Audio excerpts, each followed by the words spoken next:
እስከ قرب محمود يسمعونا ስለዘለው ነዞም ንዛረበሎም ዘለና ባእታታት ከም መስዋዕቲ እንዲኻ ተقربو ዘለኻ እዞም ንጠቕሶም ዘለና ኣይገዛ ኣብ መሬት ኮይኖም ኣብ ስደት ዝበለዩ ኣብ ስደት ዝተጓሓፉን እዮም ናብ ስደት ንኽበልዩ ንኽጓሓፉን ከም መስዋዕቲ ተቀቢሎሞ ዲኻ ትብል ዘለኻ መታን አቤራን አለት መንግስት መልሶሎ የዝብዘ ኣይገዛ ኣብ መሬት ኮይኖም መዋዕሎም ነዚ ቃልስ ነዚ ሰውራን ኩሉ ክስታዮም ዘበርከቱ ንኽሰርሑ ንኽመሃሩ ዕድላቶም ኣማኺኖም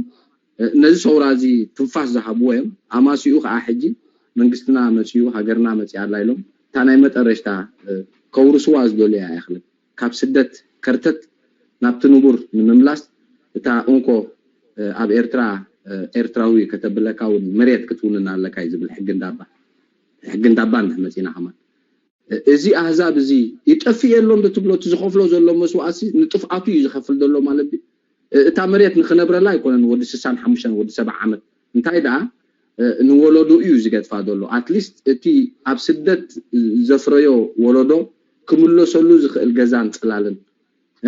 እታ ህድሞ ያ ማለት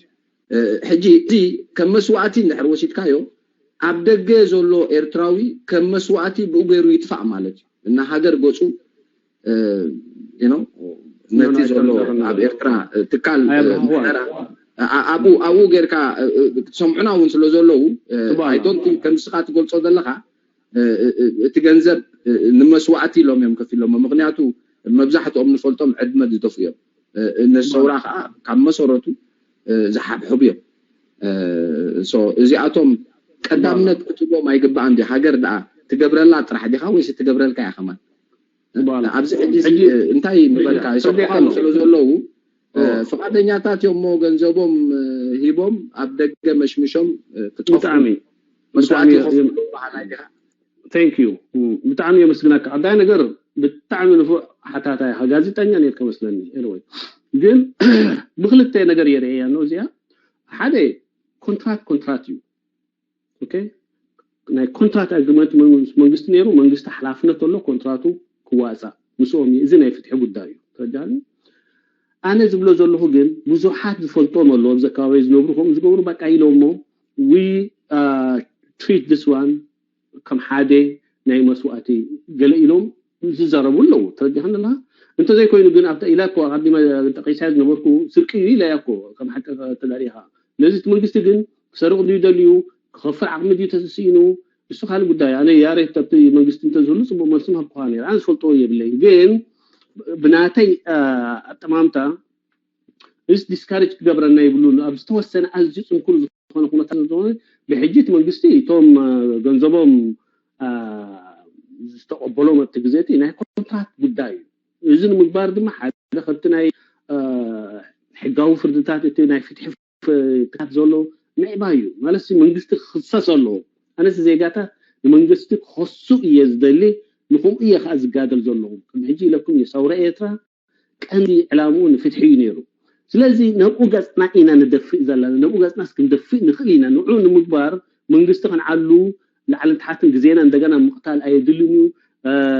هبتنا هاجر مبخان أيدلنيو هيوتنا هيزب مطفى أيدلنيو نزول له مسرح دقيفنا نبوخ قصنا مكين فلنا لازم خلتهم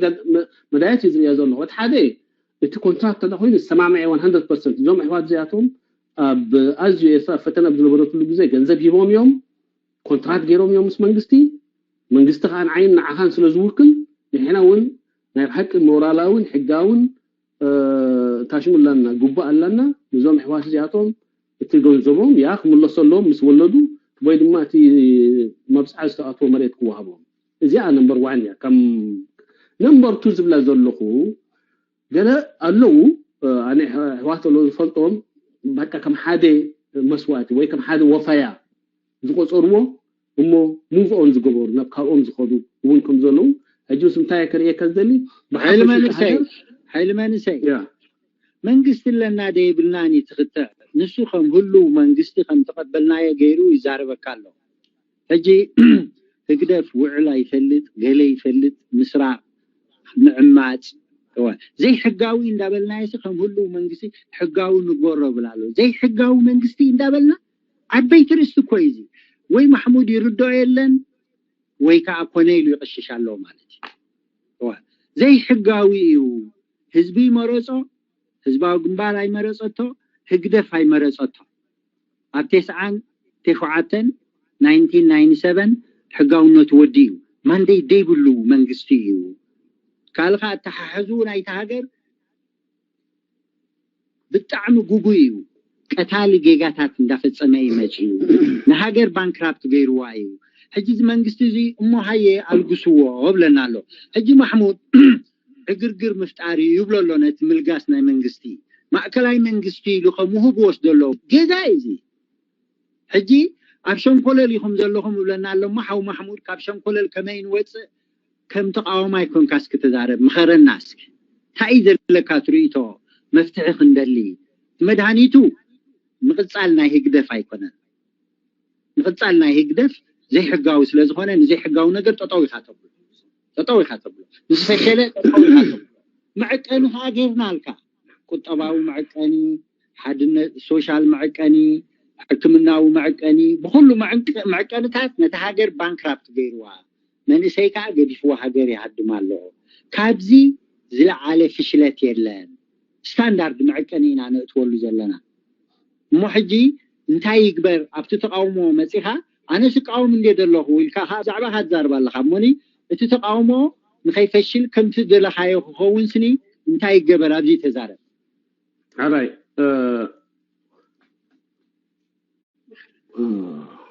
okay I think ناي حيل من سي ملي سي كم تزبلكوا كونتراكتيو كم زي قاعد مان هنا زوم سوازاتو ريخاني دحري تخيد الله حيل من سي كان يكونتينيو سمعك يصني حاو كداني قروب نكباب سمعك يصني سمعنا بس بلن انت زي كوينون تعزوات لها زهوني ناتي جدايا مال تا جزس نعيا انا حجي توهي مازال ترما كدان حوي اتا ناي نمريت بون تبعلو كنت زبلنا مالتو ان شاء الله بكونتراكت عين في الرون كله بعين حجي بعين فتح الرون كله زبطوات كروحبوا لهم وهبوا لهم كنسعلالنا اتا مسوات زبلكو ግን ንምንታይ ብላኹም ዝዘበልኩ ገሊጻልካ ነይሩ ነው እዚ ሓው ኪዳነ ዝብሎ ዘሎ ይብለሉ ብዙሕ ምስራቅ ምዕማጽ እዝን ያ حبيبي دحان اتا لاين اوف كبيت بجس فلطاي اباجل فوتو ايدلين يعني زوغماتي لو ما يكونن عماص تباهيلو لو ما يكونن كبسرعات جميل تباهيلو انه حجي ابو اتشفاعات خاوت ايدلين يعني ترجعنا whether you like it or not انا يزبلك كزلو بناتي ازي دمبار ازي منغستي ازي انت زينبر ኤርትራ ለሆነ መጻወቲ ምክንያራ ሶማሊያ ከምናይ ቬኬሽን ዴስቲኔሽን ምኾነት ሎሙ ኸአ በዓል ሓው ኪዳኔ እትኻሊ ዝተፈላላ ራያታ ዘሎ ገሊዩ ናይ ሃይማኖት ገሊዩ ናይ ቂላ ገሊዩ ናይ አንቀጽ ናይ 39 ወያኔ እስከ መገንጠል ዝብል ክእቱ ዝደልዩ ዘሎ መንጉኡ ንገዛርሱ ወላ ትናይ ተጋድል ሓርነት ይዝብለካ ዘሎ ሆኖ ብደፍ ወዝን ሕጂ ዝልዓል ዘሎ ናይ ያክል حفشو حزب ኤርትራ እንታይ ዝብል ዘሎ ክምሓይሽ ዝግበኦ ነገራት ኣሎ ክምሓይሽ ኣለና ይብለሉ ኦኬ እቲ ኣብዚ ግዜ እዚ ድማ ነቲ ዝቕፅል next level ክመርሕ ዝኽእል እዚ ክሳብ ሕጂ resilient ብጣዕሚ ጸዋር ኮይኑ ነገራት እናኣለየ ዝመጽ መንግስቲ ንሱ ሕጋዊ ኤርትራዊ መንግስቲ እዩ ሕጂ ኪዳነ ሕጋዊ ኣይኮነን ምክንያቱ በይናይ ቋሚ ሓትዛረብ ዘለኻ ሕጋዊ ኣይኮነን እዚ ገና መስርሕ ናይ ሊበሬሽን ስትራግል ገና ኣይዛዘምናዮ ዘለና ኣይረኸብና ንሕና ቋም ጌርና ንሓደ መንግስቲ ሕጋዊ ድዩ ሕጋዊ ኣይኮነን ክብል ታሪኽነት ተሰኪሙ ህዝባዊ ግንባር ኤርትራ ነፃ አውፅያ ታሪኻዊ ሓላፍነት ተሰኪሙ ህዝባዊ ግንባር ናይ መሰጋገር መንግስቲ ገይሩ ሬፈረንደም አካይዱ ታሪኻዊ ሓላፍነት ተሰኪሙ ህዝባዊ ግንባር ጊዜያዊ መንግስቲ ኤርትራ ተገይሩ ናይ ቋም ነገራት ይካየድ ነይሩ ለጽቡቅ ገጥናን ኸይደና ኩናት ተፈጢሩ ኦዲያ ኮሚኒዮ ክሳብ ሎሚ ዝሃገር ኩናት ያ ነይራ ስለዚ እንታይ እቲ ሕጋውን ዘብሎ ነገራት የለን ተኻሊ ዝባለ እንታይ ሃኒ ተቃውሞ ትባና እንታይ ምኽሪ ትባና አይራካ talk less and do more okay ንሽተ ተዛረቡ ብዙሕ ካግበሩ ቁሩብ ግበሩ ድሕሪ መንግስቲ ዝበሃል ዘሎ ንዑ ኣይሰርሕኒ ወይ ሕጋዊ ኣይኮን ወይ ዘሕጋው ቀዳይ ነገር ንስኩም ሕጋዊ ነገራት ግበሩ ዝበዝሕ ኣካላት ናይ ዝተቃውሞ እዚ ብሉላውነት ናይ ኤርትራ ዝተጻወተ ብመንእስያት ናይ ኤርትራ ዝተጻወተ ብመጻኢ ናይ ኤርትራ ዝተጻወተ እዩ ተረጃሕና ስለዚ ነይናይ ተቃውሞ ይሓት ትዛረብ ዘለኻ ባይዘው ነይናይ ተቃውሞ ይሓት ትዛረብ ዘለኻ ስለዚ ኣነ I don't trust them ንዓኹም ትራስት ኣይገብረኩም ኒ ሓደ ትራስት ዝገብሮ እዚ ዘሎ መንግስቲ ንዕና ነቀፍኩ ምቅጻል እዩ ዝብል ታሽሙለኒ ግን ከም ሪኢቶ ተዳኺኑ መጀመርያ ዝሐኮር ኢቶታት ንሱ ድማ ነቶም ልዝብ ዝበሉ ኣብ ሉላውነት ናይ ኤርትራ ቀንጠብጠብ እዚ ኣብ ኣዋሳ ዝኸይድ ዝነበረ እዚ ኣብ መቐለ ዝኸይድ ዝነበረ እዚ ገልመሌታት ኣነ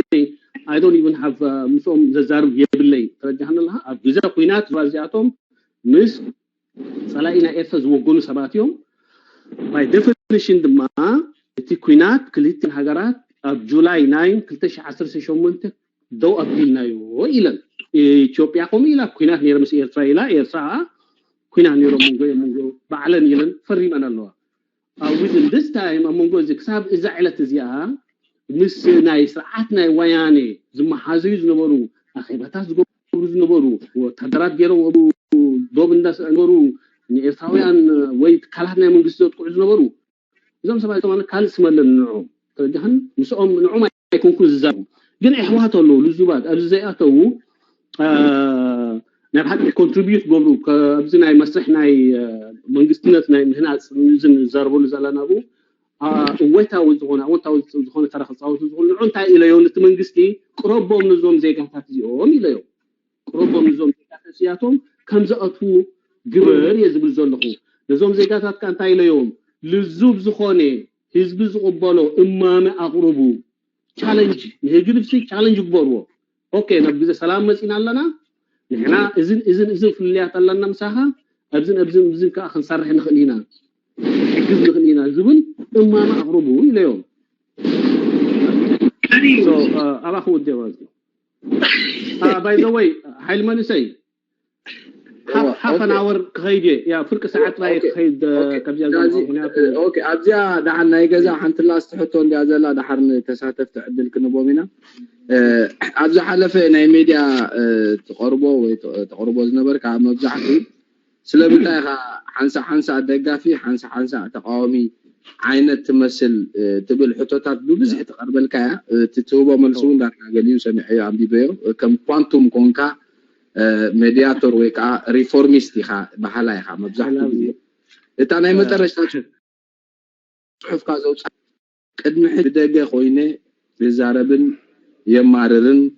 ይኸስስን ትብል ሎሚ ግን ኣብቲ ማሕበር ኣብቲ ዳስ ኣትየ ግብራዊ ተሳትፎይ እናገበርኩ ነቶም ዝግደሰሎም ዛዕባታት ዘይ ዝኾነ ስክፍታ ክድሕድሖ ከም ዝኽእል ተረዲኡኒ ወይ ተማሂረ ትብል ስለምንታይ ደኣ ኣብ ደገ ኮይነ ቁርን ኣስሓይታን ይውቃዕ ሕጂ እዛ መግለፂ እቲኣ ደጋፊ ኾንካ ኣብቲ ዳስን ኣብቲ ጋንታን ኣቲኻ ከም ይግደፍ ዲኻ ነፍስኻ ኣብዚ እዋንዚ ምክንያቱ በዛ ጽሑፍ መሰረት ናትካ ካብቲ ኣብ ደገ ኾንካ ተማሩሮን ትነቕፎን ትኸሶን ዝነበርካ ካብ ወፂኻ ኣባል ናይቲ ዳስ ወይ ጋንታ ኾንካ ምስታ ቀድም ኣቢልካ እውን ትህባ ኣይ ደጋፋይ ኣይ ተቃዋማይ ኖ ኣነ ሪፎርሚስት ኢኻ ትብል እሞ ግን እዚ ክልተ ጋራጫው ኮይነ ረኺበ ሓደ ሪፎርሚስት ኣብ ደገ ኾንካ ሪፎርም ንምምጻእ ገዲፍ ዳስ ኮይነ እሞ ትብል ነፍስኻ ዝዋን ከም ኣባል ህግካ ተቆርጥራዶ በዚ ጽሑፍ ዘውፅኻ ያስኻ ናይ መጨረሻ ነበረ ጽካ ዘንብብኩልካ ቴንክ ዩ ዘ ወይ ስቦ ሕቶ ክላር عدل تبان زي انت مسلك الله وال قد محجي حيل منسي حوي انتاي نير مسلك بقداماي اب هجدف مسيه زغربكو نقفيتات نوعيه زغرب يا محجي عمان تزي كوينو اتين الاولوነት ኤርትራ ዝግበር ዝነበረ መኸቴ እቲ ኤርትራን ክፋዝ ዝግበር ዝነበረ መኸቴ እቲ ኤርትራ ኢንቨስትመንት ከይትረክ ፋንስ ከይትረክ ሳንክሽንስ ባይዝ ነበር ኩሉ ግዜ ዳርጋ ኣብ ሓደ ግንባሪና ነርና ምስቲ መንግስት ነው ወላ ምስቲ ህግድፍ በሎ ብኸሙ ድማ ህግድፍ ብሉን ነይሮም እኮ ቀደም እዚ ተቆፂሩ ዝመጽይ ዝብሉን ነይሮም ና ባሽ ብዙሕ ሰባት ሕጂ ኣብ audio visual ናይ ሬዲዮን ገልመለን ስለ ዝወጽሁ قرون فلطون لهم بد نيري ابو ግን እንታይ ዝገብር ነይረ harsh critic يخانيره نتي تاشمونات بزعب زناي مؤسسه ጉዳያት ዲዩ بزعب زناي منسياتنا እንደገ ዝخدو ዘሎ بزعب خالي بزح يصحب نيره حجي ريفورم من بولو انا ممحياش زبلو مسدان بولو whatever بولو نو نتحافشاوي political مسمر political philosophy እና ህዝባው ግንባር قبول يعني ابوچ نيره بكل نيره جان قبو وسي አይፈልጥني ግን አብቲ አስራርሃ መንግስቲ አብቲ ዝርዝ ነበር ጉድላታት ካ ይዕረ ነይረ እቲ ክነቅፉን ከለሁ ነቲ መንግስትን ምሕያል ነቲ ናይት ምክንያት አብቲ ግዜ ብናተ አራዳድ አማልቱ ኤርትራ አብ ታፍ ሲቹዌሽን ያኔራ ነው በሁሉ ተጻቢባ ሎሚ ኢምፕሎይድ ያትሆን ገብር ጽባህ አቡባል አለ አንጻሪን ይል ብዙሆነ ንሓደ ነገር ሪፎርም ትገብሮ ናከምስ ዝሆውን ዲሃ حوي كيدان حغوس ريفورم كجبر ايكلني رجل ريفورم كجبرالو اذا منغستنا ايرتራ محاشل كبل ايكلني ምክንያቱም መሰረቱናቱ መንግስት አይኮነን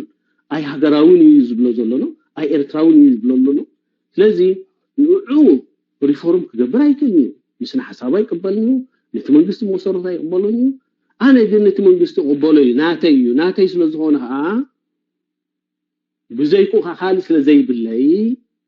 ሪፎርም ይግበር ንነቅፈሉ ወውሽተ ኮይነ ሰው እንታይ ዝብል ዝነበሩ ዘለኹ መስላካ እዚ ብደገ ኮይነ ዝቅፎ ዝነበርኩ ወይ ድማ አባልነት ይብለኝ ባይዘወይ ንኩሉ ሰብ ክበርሃሉ ዘሎ አና አባልነተይ ቀደም አብዚ ዓዲ ምስ ወጽሁ ባዕለይ ብድሌተይ ማልሲ አይኮን በቃ ኢሎ አብዝኾን ይኹን ህግድፍ ሳተፍ አይነበርኩን ሕጅውን መደብ ይብለኝ አባል ክኸውን ማለት እዩ ይኹን እምበር አባል ክኸውን ግድን አይኮነን ነቲ መስርሕ ንዛ አነ ዝድግፎ መስርሕ ንዑ ክድግፍ ተጃን አጅ ኣብትዳስ አትየለኹ ሁሉ ኮሎ አነ ትዳስ ሰፍሕ እዩ ዝገርማካ ኃይለ መንሰይውን አጽቢካ ትፈልጡ ትኾንሃ እቲ ዝበዝሕ ነዚ ኩነታት አነ ንዚ አነ ዝዛረበሎ ዘለኹ ዝድግፍ ሰብ አባላት ድግፍ ጥራይ አይኮነ አባላት ድግፍ ክንደዩ ነው አዚዩ ሁሉ ግን ዝበዝሕ ኤርትራዊ እቲ ሓሽ እዚ ይልስሎ ዝኾነ እዩ ዝድግፎ ዘሎ ነዚ መስርሕ ዝድማ ስለዚህ ተፈላላ ራያታት ዘለና ኮለና አንተ ወይ ኩብለኩም ነይረ ሕቶ ናይ ፍትሕን ተኮይኑ ሕቶ ናይ ምሕዳራን ተኮይኑ ሕቶ ናይ ዶባት ጉዳይ ናይ ቋም ጉዳይ እንተኮይኑ እዚ ተዓውሞ ናተይ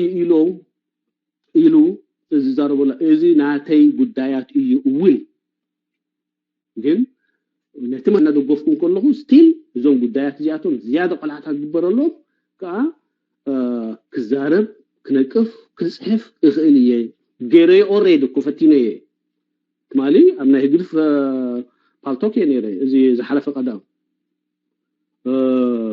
تعمي ترورت حتوታት بحلا يمصا نيرن ግን بحفشوتي هواهو دحاني نيرو دحرو زمصني الله فيدباكس كان ኤርትራ ከይተረፈ ዝመጽ ዘሎ ፊድባክስ ዘሎ ተማሃሮ ናይ ኮሌጅ ሲስተም ዝመጽኒ ፊድባክስ ዘሎ كبسفراليو كرنعات نعلم زوجين فيدباك سولو فصوم አባላት ናይ ህግድፍ አይኮኑን ገሊኦም እዚኦም ሰባት ዚኣቶም ቢጻዕ ራእዮም ዝፈልጦም ሰባት እዮም ተልጃህን እሳቶም ከይተረፉ ኣብገለገለ ነቂፎም ንለው ኣብገለገለ ግን ኣብዝበዝሕ ግን ምሳይ ተሰማሚዖም ኣለዉ ስለዚ ኣህዋት እንታይ ማለት ከምኡ ክብል እንከለዉ ብደገ ኮይነ ጥራይ ከም ሓደ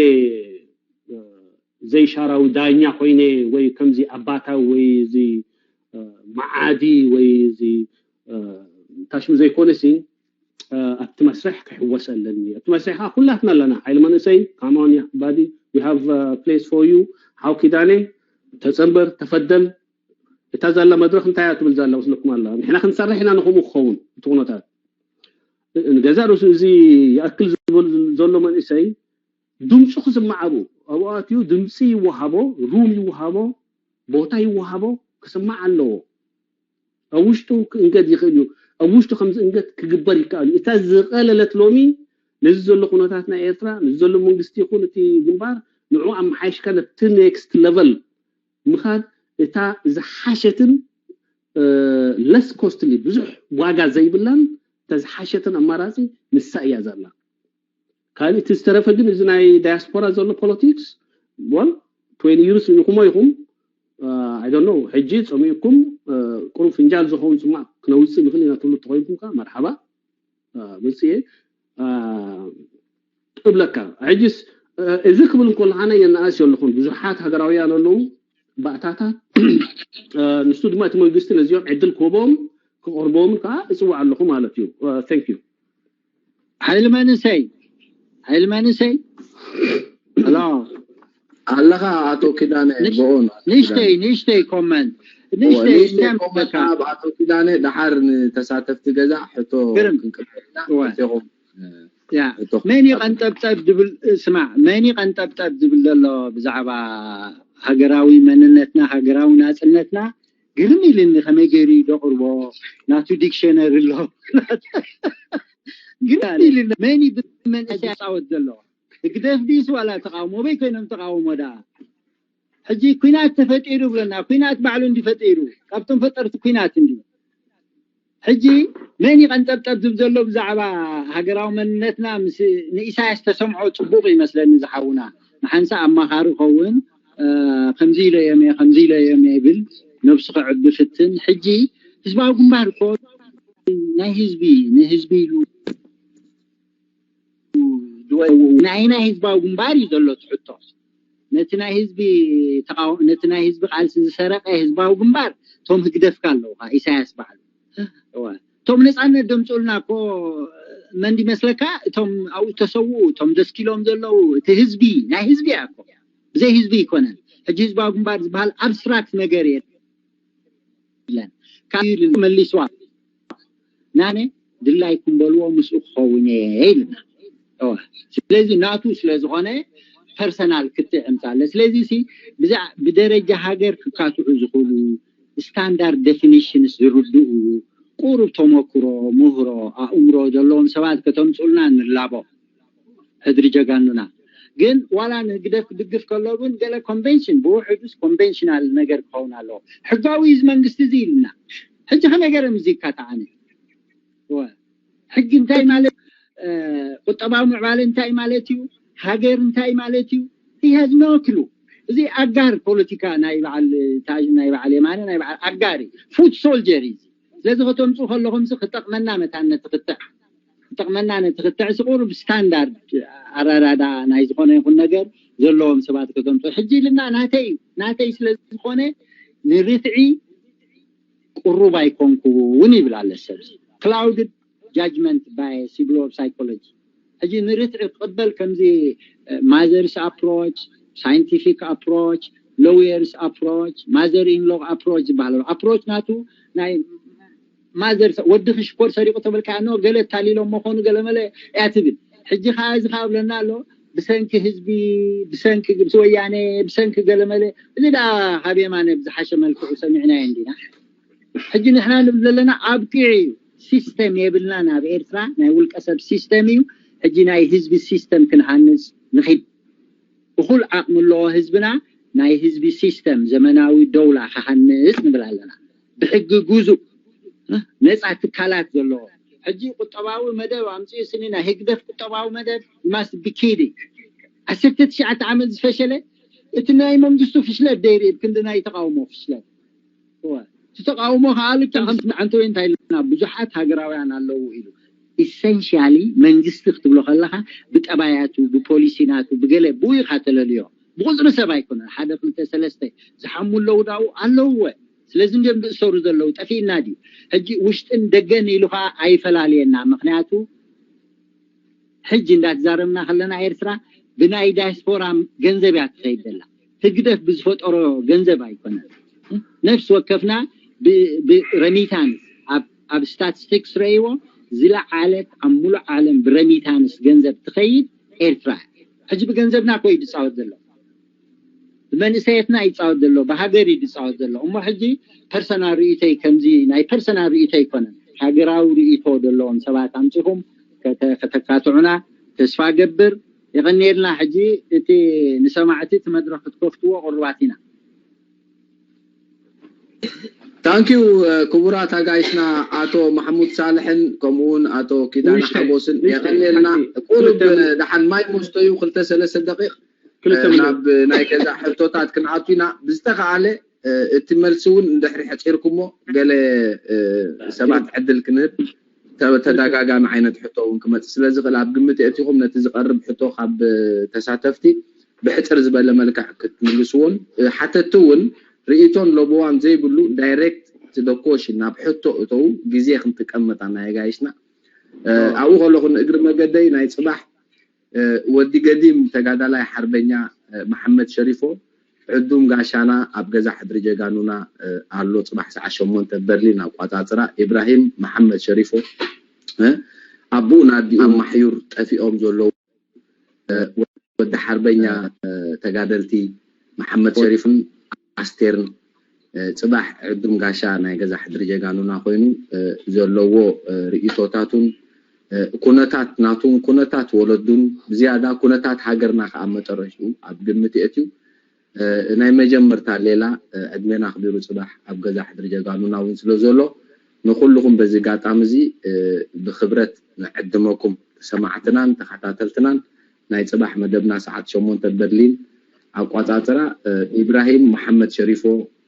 ወዲ ኢብራሂም መሐመድ ሸሪፎን ወዲ ስቴርን ምሳና ከምሲ ታንኪዩ ናብ ተኸታተልትና ክንከይዲና ሕቶኹም ሕፅር ብዝበለ ከተቕርቡ ተማሕፂነኩም ኣለኹ እንተንዊሕኩማ ርእቶ ተወሲኽኩምላ ገለ ቀይሕ እንዳሃብኩ ንግዜ ናይ ኣጋይሽና ኣብ ግምት ከእቱ ፕሊስ ኣረጊት ህግደፍ ኣለኻ ኣብ ላዕሊ ኣረጊት ህግደፍ ኣተርጉሜ ዝፅዋዓካ ዘለኹ ነቲ እንግሊዝ ሒፍካዮ ዘለኻ ኣለኻ ዶ ኣረጊት ህግደፍ ብኣንፃሩ ቀይሕ ከልዕለልካ ምልክት ሃበኒ ኣብ ሪጋ ዘለኹም ክፅዋዓኩም ከለኹ اوكي الله ارجيت تكتب جول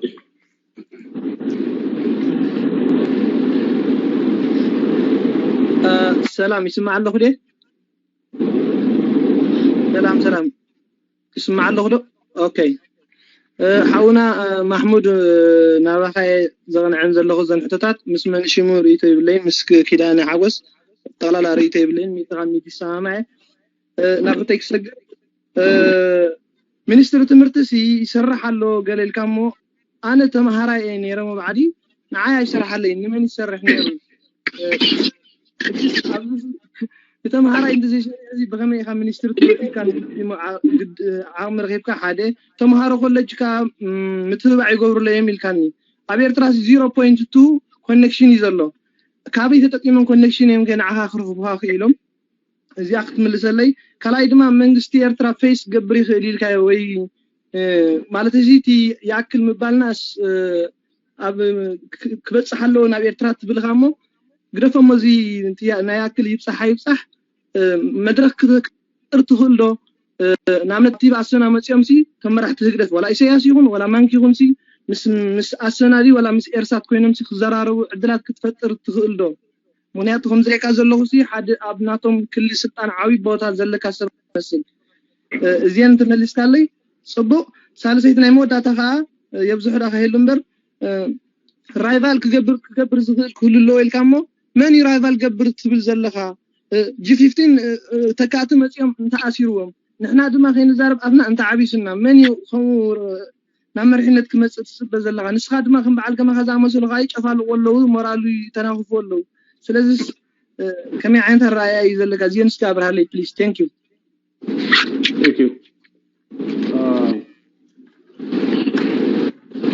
تشوف انت رجعت في ديوت شو ولا old period شكرا يا حبيبي ها تم هاي نيركا هاي سرحال كان well you know نقول يسرح نقول يسرح is normal so انت مالتي ساعات تمرتي بوديو كنت احنا ندولو ديو انا ابويا لكم كنت دلي احواته يلو مساي استغادلو ستيلو بسرحو لو ساتون زبون فيدباك الله ابز عدي زموسو سياتلو فيدباك زبون لو بسكولارشيب بستسدو كاب ايرترا انا بستفر عليك فلات عالم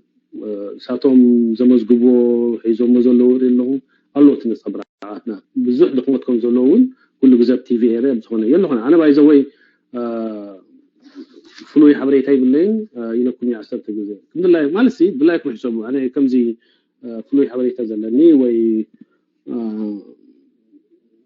كبوني حاجه العين زبل زرارات تقول مقصود زلها انا هاي حبيبي سريح حزم بريه سب جبري لنا يقبرني سبلي لنا يقبل اذن عتي قام يو ስለዚህ በጣም አትخبابيرنا እንተخرنا حيش انت حاو كدان ዝብሎ ዝነበረ زلفاتاتن جلويتاتن هموتات ايدلينا نو عرنت تعمل خوينا سب كويس يبلو نبزي انا يكونكم نبزي اقربوني لي كيدانا حغوس ايو اوكي كيدانا حغوس انا كقاطعو دليلخو كوغوتو دليلخو يلو حدر جغانونا دما نعي حتى قريب كم تبحال الله هايلومني انا ها ويلكم زخونه يكون يتراوي كراها وانا شغري بلين الى يوم بخمسين تراحمنا تدري كوين انا يكونكم كده انا حاجه سلز مسائل له تخلي سئلك بيرسونال زخونين ነገራት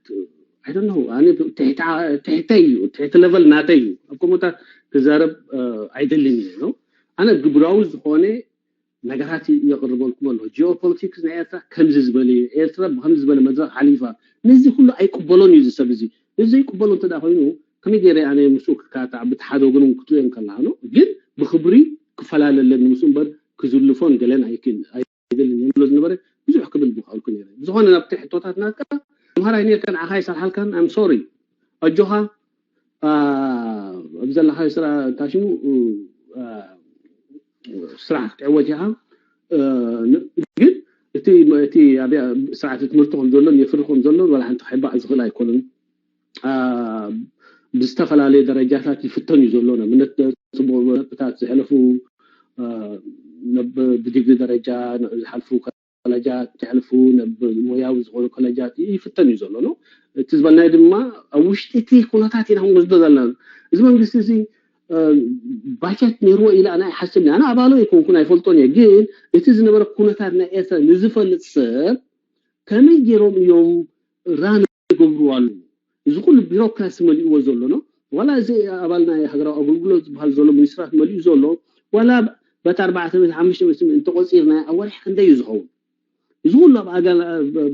تدرنا زولو ولا بس تحت دموز أنت قصيرنا كنده يخون إذا كلنا سوءات أديتات سوءات صدرات بحال زولو هيتكم يتجنزب دين أخاك كم بود كنده يتوزعيناتو إتعري ناي ديجاتا ديو ناي إنساتا ديو ناي حكمنا ديو ناي تمرت زغيزولو بستفعل علي مجددات مثل UN بعلو إرتخبتن ناي ميلانيوم جولات وي علاماتات الموقع سبوم زلا وزت بحال سلازي انتاي يعني كالسبابق دلي أيكون كل كن تهجر نحزولو زرع كم عايش رايز دلي كعنو زي كونس كم عايش دلي حزب اللوا زي تاسفا كوهبو يزدلي لوتي بو يزمسي لوتي نسز مرحو يزخون مرحتنا ايرترا كوبو يوم مرحتنا ايرترا كبزوم زماوتو زلو اب حلم عالم زي كونس وال زياتن اشتزلاتنا بزي اسنتاك نجبر نخل زبلو زلو صحتنياتا ناي منست يوم ابلات هاغراو بلبلو يوم ايت زيغا نغزارسو انتخونوتا ترديوس مسمامو قليل ايكونن كم حبرت السبزي ازيتات كنا تبعوا لنا زياده كسرح جن جزا سلام نقطه سلازلنا هجدف افتني يزوت زولو الحق نزي فتني زي عجي بكل ملقعاته كب خمي يريكون غيره ترجعني ስለዚህ አተናይ ትምህርት ከም ዝብልኩሃ የለን ክባህላይ ካሉ አተናይ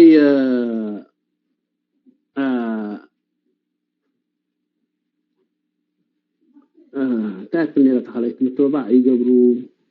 هو مرحتي سرعات يقدفسي اب ميدياتات ناي ايرتراويان كساتوفو اوكي ابو يا حلو سي ثانك يو ابوون عادي انت عندك ميدياتات شو كنت يلانا ترجعنا لها ميدياتات نقول زلنا انت وينو ناي بحق نقولكم والله ناي بحق انا ويز اوت اني تاشي مالتو اذا حدري جاغانو زبحال غزايو اسرائيليان غزايو كم حجي زغرمكم زسم عينت تون زلو زربا تزاري بنيره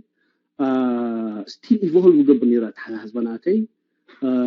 ግን ኢለኩም የዚያ ጻቅተክ እንገብራለና ትብል ያኔ ራ ኣብቲ ግዜ ተታ ፕረስ ገብራል ዝኑ ዛዕና ሓበሬታ ገዳስና ሓበሬታ ዝምልከቱ ይነሩቲ እንታሹ ሕጂውን መጽ የለው the reason why I come here is ዝተፈላላዩ ሃገራውያን ዛዕባታት አልዕሎም ዝጋብኡሉ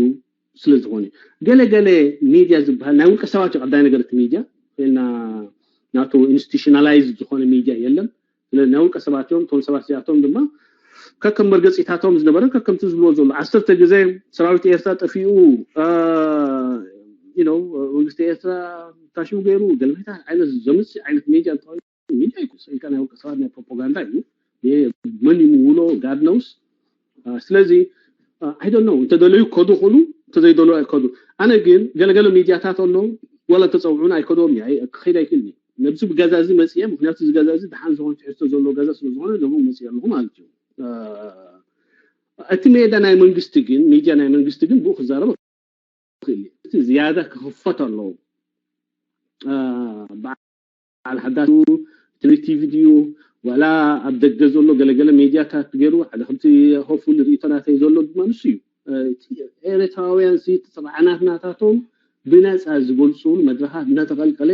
ክመጽአሎ እናተፈታح ክመጽአሎ ሚዲያ ናይ መንግስት ዘሎ ድማ ሚዲያ ናይ ኩላትና ናይ ኩልቲ ስኢልና ኤርትራ ዘቀምጥ አይነት ሚዲያ እናታ እዚ ሓደ ከቲ ሪፎርም ዘድልዮ ማለት እዩ ሓደ ከቲ ምሕያሽ ዘድልዮ ማለት አሞዳታ ትራይቫል ዝባልካዮ አሞዳታ ንሱን ታዩ ናይ ግድን አድላዩ ንሕና ተቃውማይ ኩልዋና ኣብ ኤርትራ አገዳሲ እዩ ተቃውማይ ግን ሓላፍነታዊ ዝኾነን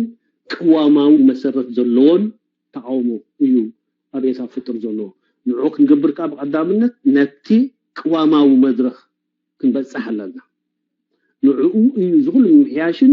ዝኹል ህግድፍ ነቡ ካሰጋግረና ይኽእል ዝብሎ ዘሎ ድማ ነብዚ ደረጃ እዚ ኮሙኒኒዮ ቅዋማዊ መድረኽ ምስ በጽሐና ፈላላይ እቲ ናይ አው አምበጽሐሉ ግዜ ኮሙኒኒዮ ብቅዋም ብዘፍቅዶ በህግታት ቅዋም ብዘፍቅዶ መሰረት ኣብ ኤርትራ ናይ ግድብ ተንሓናሂ ወይ ካ ራይቫል ዝኾነ ፖለቲካል ንጥዕና ናይ ኤርትራ እዩ ህዝባዊ ምንባር ኣብ 1987 ኮርስ እዚ ትጋና ሓጎስ አይተወቦ ነው ንክነግረኩም አቡ መጀመሪያ ግዜ እዚ አገዳሲ ከም ዝኾነ አስሚሩ ልቆኑ ህዝባዊ ምንባር ጸጋማዊ ተሓሳስባ ዝነበረ እዩ እና ሞዴሬት ንኾነ መጽኡ ነይሩ ግን ካብሽው ግን ኣብሽው ወቅት ጉባኤቲ ማልታይ ፓርቲ ሲስተም ንኹሉ ንድሕነት ኤርትራ እዩ ዝብለቡ ኣብ 1999 ዋና ጸሐፊ ህዝባዊ ምንባር ዝነበረ ዝገበሩ ቃል መጠይ ሰፍሕ ፍሉይ ሕታም ነይሩ ናይ ሳግም ጋዜጣ ዝባል ነይሩና ሶሪ ክቡር ጋሻና ኣብዛ ናይ ሚዲያ መታን ስፔሲፊክ ክትኮነልና ኣብቲ ናይ ኮሚቲ ድበልካዮ መግለጽታት ኣኡ መጽዮም ወላ ኣይግለጹ መን ይድሕር ባይታ ዝምውሎ ካለ ኣተኣሳሲርና እታ ቲቪ ኤርትራ ትበሃል ግን ብጀካ ናይ ኢሳያስ ውዳሴ ናይ ካለ ኣይተሰምዕንያ ርኢቶውን ኣይተቀበልንያ ምክንያቱ አብረሃ ወይ ብርሃኔ አብረሄ ተዘይተጋገ ሚኒስተር ፋይናንስ ዝነበረ ነትንሱ ዘቅረቦ ስነሞጎተ ንኢሳያስ ኣብ ቲቪኤር እታ ህዝቢ ኤርትራ ዝውንና ናይ ሚዲያ ዕድል ይወሃበና ሞ ምሳኻ ኣብ ሙጉት ክቀርብ ኣብ ጉዳይ ምሕደራ ሃገር ኤርትራ ዝብል አርእስቲ አቅሪቡ ብኡገሩ ተኣሲሩ ጠፊዩ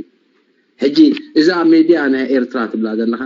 ንርኢቶታት ኤርትራውያን ተጻወርን ዕድል ትህብያ ወይሲ ንህላውነት ኢሳያስ ጥራሕ ትውድስ بسال ኢሳያስ ጥራሕ ተኸፊታት ዕጾ ሚዲያ ማለት ንኻልኦት ሚዲያታት ዋላ መጽኦም ዕድል እንተ ዘይሃብወን እቶም ውሽጥ ኤርትራ ዘለው ርኢቶኦም ንኸይስማዕ ተዓፊኖም ዘለው ዋላ G15 በዓል ሙስጠፋ በዓል ፈውዚያ ሐሽም በዓል ኩሎም በዓል ፊሊጶስ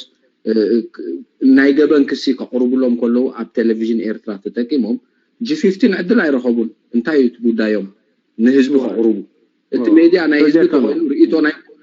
ዝጻወር እንተቆይኑ ክሳብ ሕጂውን ርኢቶ ናይ ደገፍቲ ኢሳያስ ዳምበር ርኢቶ ናይ ኤርትራውያን ከሳሲ ወይ ከእንግድ አይረአናየን ሕጂ ነተን ካልኦት ርኢቶታት ናይ ህዝቢ ዘእንግዳ ብከምዛ ዓይነት መልክዕ ጌርካ ተቀርበን ከለኻ I think segregate ትገብር የለኻ ማለት ኩልኩል በኤርትራ ዝኾነ ዓይነት ናጻ ዝኾነ ሚዲያ ንኸይ ትገብር ኩልኩል absolutely happy حجي اتازلا تي في ناي حزبي كنسا بحزبي استموله تلفزيون ميديا بغنزب حزبي انا خاطم حدا ناي تمرتي غنزب زخل كلها انت هنا جن نناتي ريتو انقد تلفزيون ايكونتم سو كما يتريو لخاز ناي ميديا اتعلمان ناي حزبن تران سبحان الله حجي تايلو انت شو سبليو كبزم ناي تعاومو سلازي تقاسيو ترداني از تن تقاسن ويب سايت سالوا الحجي صراحه بالس صحيح فلن دور ويب سايت ولا الله تناي تعاوم نبر يكون ولا ناي تلفزيون راديو قال فتاتلو انا يسمعهم لي بيتوز بلي جين كا ريزن كا لني ريزن كا بمولو منغستن معلاو منغستن وبنتال شاغلوت مفتار دليو كالي حدا جزء قال مقاعات له ابو سمعوا تناتو بروباغندا ويو بقى سابفرشن تبعبع بإسرائيل يو تبعبع زمز ما صار يعني بعد ابتنا منغست انت دامس يهاجن منغستون ذا سيم تروز بلاي هذا زي عباس منغستي له دليل يعني حبريتات عندنا تجمل سونكو اي نغطوي يعني حفوني انا اللي حفيفلني لازم تلفزيون اذا اكل نايت ريفورم اكل نايت من حياشو نحن على كلام نغستي اتيتيود نغزارو عملها حتى نغزارو كابنا ودرن وتحدراوي جتميان بزي 10 عامات بكينات نجلز نبري نفس سلام برهوز بله فحشوز بله ابشر صاير تراوي ها حسابك كلس سلام مجدي حجز تو اذا حجركايو زبل ملختي كنسمع لنا كذبلهم يوم hopefully كنسمع مهنا تسوى قبل أتنا الناس أبرز قلبلز والكايو ناس تيجي كونو لون مال تيجي ناي تيجي إرجع ولا تحدث إيش أول خالصي قال السكشنز كله لون أي واحد ريتونا حزبي الله قال ريتوتا كن عقابتها زلوا أي واحد واعز زلوا لطف زهوني كتعات أيترين هابو حزبي دما أتتاشمي يقبل يزقر مكة تداسات أنا كتعطله فجأة لا أبتي ناي منحدرات داسات زلوا تأخيبات زلوا تطلعي سب زنق في نتمنجستي سلازي أبيتها نورس كوريا بلو حانسب توم نورس كوريا بلو عادو نورس كوريا حانسب سلاز بلو توم يرتاين ها هذا نورس كوريا بلو أنا إيرترا فجأة نالباش نورس كوريا يفلتوان خون أب إيرترا أب داسات أبتي أخيباتات نتمنجست خالص بلا كازلوا يوم زكاومو تاشمز جوبرو فجأة حجي جن كم يجينا institutionalize نقبرو نزي كم يجير كلاونة تفحزو زوي بقى قسلو زولو نحجز يتاز حشت أحواتي إرتراويان محجازيا positive role مصواتيا نزي زولو مسرح positive roles هوني مصواتيو يترايفال دما بعلوك مسي مسرحيو خلنا نجي لكم ديزاين تقبرو نقال يلا كوفيل كاب كمبيوتر كاس كم زعينة بارليامنت دو كم زعينة قوامدو كم زعينة أنا كزرقح يخلي يزهوني جل ترجم يبلون يعني بتحد وجن نجابة تقول بتحد وجن ما حزباون عبي كنا عالو الله تقول كلت تدراج عاوز هون يحيزو حاو كداني دعنا خا كندرن كزلفن مثله so بسترفه انتايان رايفال يس يدلي يعني حاولت تنجر جن نقول نبصح تي قدامي انا كم منتو زلني حزب الرجاجه له قروب ناي نبره تناي ماسلو هيراركيز اوف نيدز تبحال الله نو تفلطوا هم تناي بيولوجي مجمري حادثه بزعبه زخون يكون نجر نفطر بزعبه تبني بيولوجي زلو منبار زلو نجرات سوم يوم زغدسو سوم كتمالو سي نكست ليفل زلو قصراي كدي تجهنلا سلازي يس يدليو نبو غلص نقدفي دما يز مسرح زعنا زدقفون بر نبو نبرايفال نب حادي بوليتيكال بزحنا زي بلو نستفعل طلباتنا حزب إسرائيل زيت أنا قد سرعة يلن إلى نيران تزحون probably تشمل زي ناس قوموا قدفوا أنا متلي diaspora okay diaspora بتاريخه positive سرعة أنت سرعة رأيو نهجروا تقييمه بكلهم diaspora من قصتهم كعلو زفتروا كاب كيبياويان بملهم زوما فلوريدا زلوا نبنا إيراناويان تمسيحنا نبنا عراق تمسيحنا نبنا سوريان تمسيحنا نبنا تشمل كلهم من قصة علو فتيلهم مثلا هجرات هسيومان الجتاتات تغيروا تسرعتها بل بدياسبورا زعت يلن كساب حجي ስለዚህ አወንታዊ ተራንጻወት ነቲ ስርዓት ክንቅይሮ ብውሽቲ ክነምሓይሾ ሞለት ኔክስት ዞበል ምሓዩ ዝብል ወደ ሓንካ اوكي ثانك يو አቶ محمود ክንቅጽልና አብሬጋ ዘለኹም ፕሊስ ሰለስተ ሕቶኹም አና ክልተ ሕቶታት ብዝተኻለ ሕፅር አብልኩም ኖሕ ኣለኻ ተዘይተጋገ ሬድ ኦፍ ኣለካ ኖሕ 19 ኖሕ ኣለኻ ተኾንካ ትሰምዓን ተለኻ ሬድ ኦፍ ስለዘለካ ኦሬዲ ኣውዲቓትካ ነራ ማይክ መስለኒ ኖሕ የለኻ ኖሕ ትሕዛ የለኻ እስከ ኖሕ ትሰምዓኒ ተለኻ ምልክት ኣብኒ ሕለፈኒ ታንክ ዩ دكتور الله هذا زمن دكتور زمن الله دكتور الله عين من سأله اوكي ثانك يو اوكي كل تلك بزح توتات نيرنا بزغونه غندحن ثلاثه حتو حتى تفقد لي بمعاتي حزنير بزغونه اوكي تقدمي تحطوي انتايا مالتنا حدا قطباوي معباله زاكن بمهازنت ليبر اند كابيتال انتو انجليزوي اذا كن بتي ساعات ابجو انت تحيز غلس كميليو قطباوي اتكري حدا قالي تحطوي نا ابي publicly يساس كم زو كله تزاريبو لومو اذا ميتريو تسالسيتي بود اب دوب زي محنصاص زلو يتون تايمسل تا منالبات انا مودة تحطو سوي قواما مدو خايبت احنان زبل ستمنت حليفنا لومو ስለዚህ قوام سقع نبتحسي بزي حقي سب كأسر كقتل على مال الديو بأبهالو يغني لي thank you doctor thank you very much اتا يس تينا قطبا خمس زبلكايو يناينا رواحيتات اتا حالي ابريشيت نغبر زلنا دكتور انا ونسايكم تسمع يامنني يزخلو صغماتن كله ገለገለ ካፓሲቲ ሶሎት መንግስት ዝደለበሎ ተሃገር ዝደለበሎ ብፍላይ እዚ ህንጻው መዳይ ማለት እዩ ጽገማት አሎ ብፍላይ ናይ ቴክኖሎጂ ስክታታሎ ምክንያቱም ዝኾነ ይኹን ዋላ ናይ ባንኪንግ ሲስተም ይኹን ካለ ይኹን ነገራት ግብር ተዳውንካ ናይ ሐቂ ምዝ ዘሎ ቴክኖሎጂስ ናይ ዘመን ቁሩብ ዝመሓይሽ ቴክኖሎጂታት ምትእታው ቲ ብሮድባንድ ንገዛውሱ ክታታቶ እዚታት ከድልዩ ኣነ ይሰርሓሉ ዘሎ ኮይኑ ይስምዓኒ ክሳብ ሕጂ ጆሆ ኮይኑ ኣይኮነን ቁጠባ ኤሰስ ዝበሃል ብመሰረቱ ኣይነበረን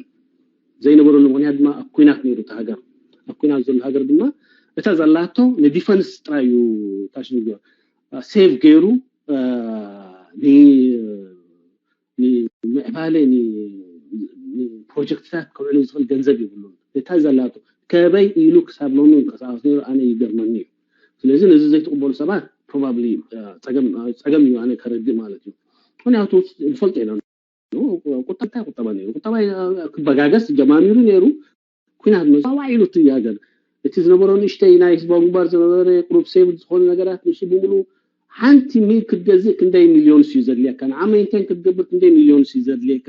እቶም ፓይሎት ትሬን ክትገብር ክንደይ ሚሊዮን እዩ ዘድልየካ እቲ ተኳስ ነፍሲ ወከፍ ቦምባ ክንደይ ሚሊዮን እዩ ዘድልየካ ነፍሲ ወከፍ ሶርት ምስ ገበረት ክትመለስ ከላ ሜንቴን ክትገብራ ክንደይ ሚሊዮን እዩ ዘድልየካ ቀሊል ኣይኮነን ኣሕዋት እቲ ኤርትራ ዝገጠማ ቀሊል ኣይኮነን እሱ ድማ ቀጻልኻ ኮይኑ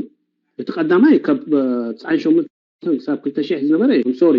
ኩናት ወራር ናይ ወያኔ ነይሩ ሓው ኪዳኔ ናይ ዝጀሙ ዝብሉ ኣነ ኣይሰማዕሉኒ ዝኾነ ኤርትራውያን ናይ ሓቂ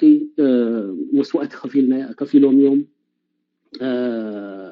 ቀሊል ኣይነበረን ማለት ድሕሩ ዝሰዓበ ድማ እዚ ብለካ ዘሎ ኮይኑ ተقلሞ ዘለሃ ተቋሱሎ ዘለሃ ብሙሉ ኣሜሪካ ወይት ናይ ኣሜሪካ ክብደት ናይ ኣሜሪካ ዝፀቆጦ ንሽተይ ሃገር ከም ኤርትራ ዝኣመሰለ ወላ ሓንቲ መበገሲታት ዘይነበሮ ክልቃሕ ኣይክእልን ናይ ዴቨሎፕመንት ፋንድስ ክመፁ ኣይክእልን ኢንቨስትመንት ክመፁ ኣይክእልን it is a miracle